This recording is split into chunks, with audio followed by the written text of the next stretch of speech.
faly miaraba ny vahoaka malagasy tsy vaky volo ny tenako amin'izao andro fahatsiarovana ny 7 martsa 1770 izao.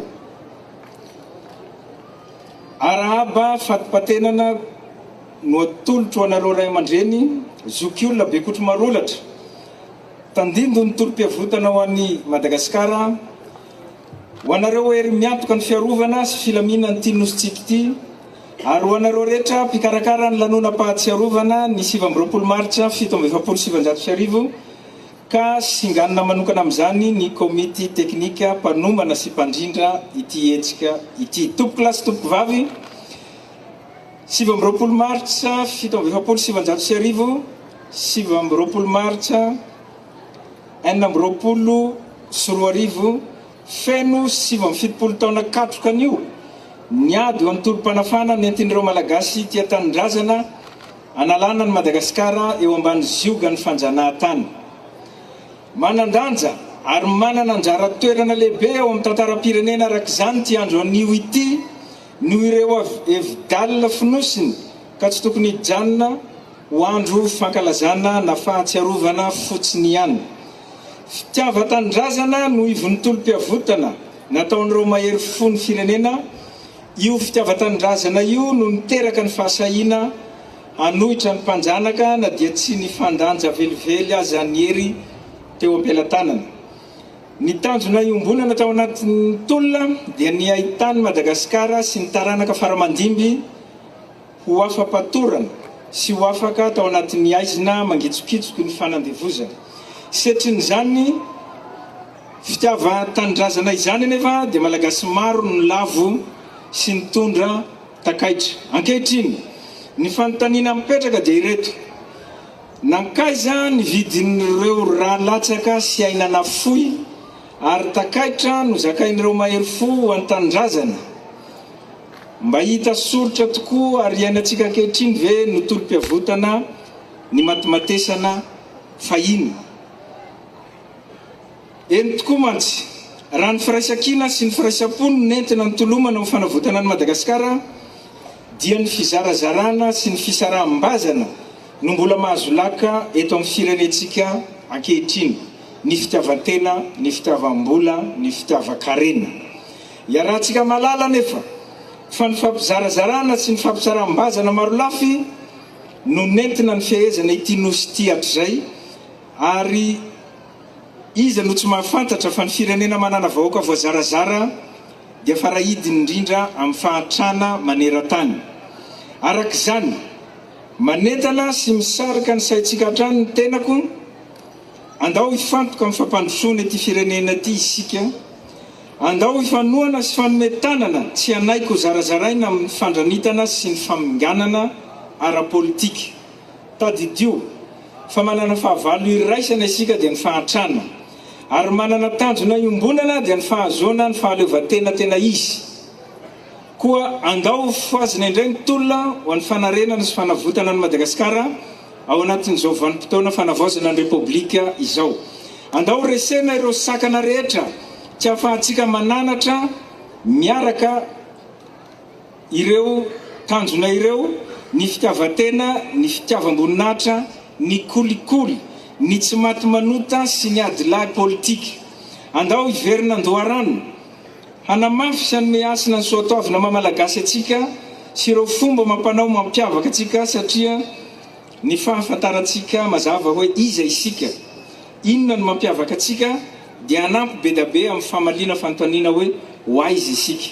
Mitodika amin'ireo mpiady tia tanindrazana manerana ny nosy izay mbola velonaina ny tenako, misaotra anareo noho ny fitiava-tanindrazana nasehonareo, mampatsiahy anareo fa eo akaikinareo mandrakariva ny vahoaka malagasy sy ny fitondram-panjakana izay manome asina ny tolom-panafana ary mitsinjo sy mikarakara amin'ny alalan'ny fiahina sy fanomezana anareo ireto zo manaraka ireto: ny fisotron-dronono mandramaty izay nasiana fampiakarana 50 isan-jato, ny fitsaboana maimaimpona, ny famerenana ny saram-pitsaboana, ny solom-body akoho ary body fotsy isaky ny vaninandro pahatsiarovana ny 7 martsa sy ny sisa zay tsy ho voatanisa eto.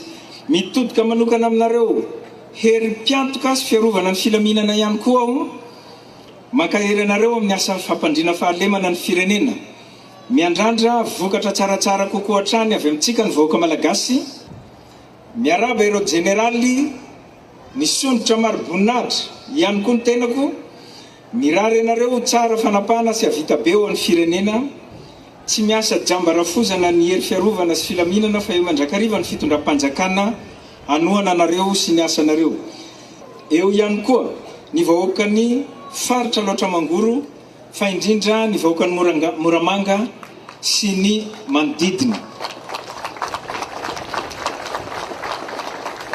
Eto ampamaranana dia anao tsetratsetra tsy aritra kely aho rananao ny lanonana tsotsotra tao amin'ny toerana zay fahatsiarovana an'ireo mahery fotsika tao amin'ny mausolée zahay dia nampihetsi-po ny zavatra nisy tao ary maromaro ny mpitondra fanjakana teo raha nahita nareo latsaka ny ranomasina. Dia zao ny zavatra teneniko. Io ranomaso latsaka io ny amanokana dia zao ny teneniko. Latsaka ny ranomaso satria ohatran'ny niainana ny zavatra niainan'ny vahoaka malagasy tamin'izany ny tsindry azo lena, ny fanjanahantany, ny famoretana mahery vaika, ny famonoana, dia latsaka ny ranomaso satria maninona? Satria tsy tadiditsika amin'izao fotoana zao zany fijaliany vahoaka tamin'izany fotoana zany.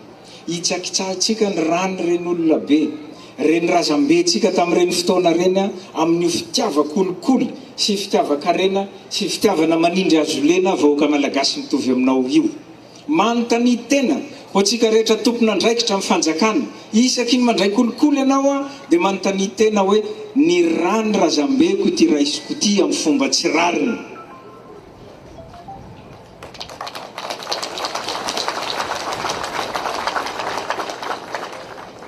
Tadidioko fa tamin'ny 5 septambra 5 nijoro ny tanora nanohitra ny tsy rariny teto Madagasikara tamin'izany, satria lasa niverina na tsy aro tena mbola voazanaka indray tsika tamin'ireny fotoana reny. Misy ny tanora rany tanora ny latsaka tamin'ireny fotoana reny mba tadidiotsika fa aza mba faly fotsiny maka toerana, maka fahefana, maka voninahitra. Inona moa zao ny lazaina fa tsy mety amin'le fanavaozana no hidradradradrana fa tsy mety le fanavaozana, satria ianao ve tsy nahazo toerana, miezaka zahay manavao, miady amin'ny kolikoly, fa ny an'ny sasany rehefa tsy mahazo toerana dia tsy lazainy fa tsy mety le zavatra. Mitsangana ry tanora ho izy nirana ataontsika teo, mitsangana ry tanora, mitsangana ho an'ity firenena ty, satria ianareo ny tompony ty ao rapitso fa tsy zahay io efa andeha retirety daholo, zahay be resaka eto seroa io, raha tsy efa retirety ara ny sasany dia mbola be resaka. Avelao ny tanora ny sehatra, avelao ny tanora ny hitondra n'io parti politique io, avelao ny tanora ny hitondra ny fanjakana io, fa lasa mandeha lalakafa ny fitondrantsika, ny eritreretantsika an'ilay fanavaozana. Mijorory tanora, mijoro an'ity tanindrazana ty, fa za manaiky ilay vidim-bola dia manao fanambarana any amin'ny Facebook.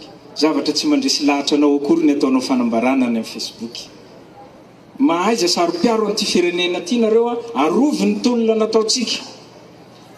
Hanao fanambarana ny fanjakana atoato zahay manomboka zao ny zavatra eritreretinay kely mba hitiavana an'io tanindrazana io dia ataonay ny fampisehoana ny tenin-drazantsika ty na ny ivelany ary anankiray mba mirearea manana an'io tenin-drazantsika io. Ny fitafin-drazantsika aza menatra manao an'io. Hanao fanambarana zahay atoato ofisialy, fa ny miaramila irery ihany no manao jeriatrika rehefa mandeha ny hiram-pirenena, fa itsika vahoaka malagasy dia mametraka ny tanany eo amin'ny fo.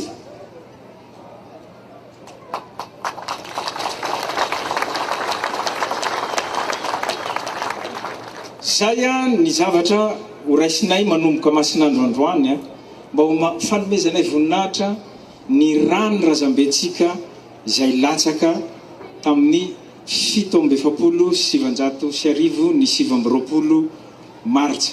Iezaka tsikelikely zahay miady amin'ny kolokolo io satria io kolokolo io no fanetro be ny firenena ty mampahantra atsika. Ny zavatra rehetra misy ato Madagasikara dia raha mandinika atsika dia miainga avy amin'ny kolokolo daholo mahatonga atsika mahantra toy izao. Tsy ananana iavana ny ady amin'ny kolokolo na iza dia ampiharanay ny lalàna raha mbola io kolokolo io no ataontsika fahazarana eto Madagasikara. Oela velany i Madagasikara utojo ny fandresena andraindrainy sy mendrika azy ane ny vahoaka malagasy. Ota iny Andriamanitra mandrakariva ane ny tandrazantsika ho any tandrazana.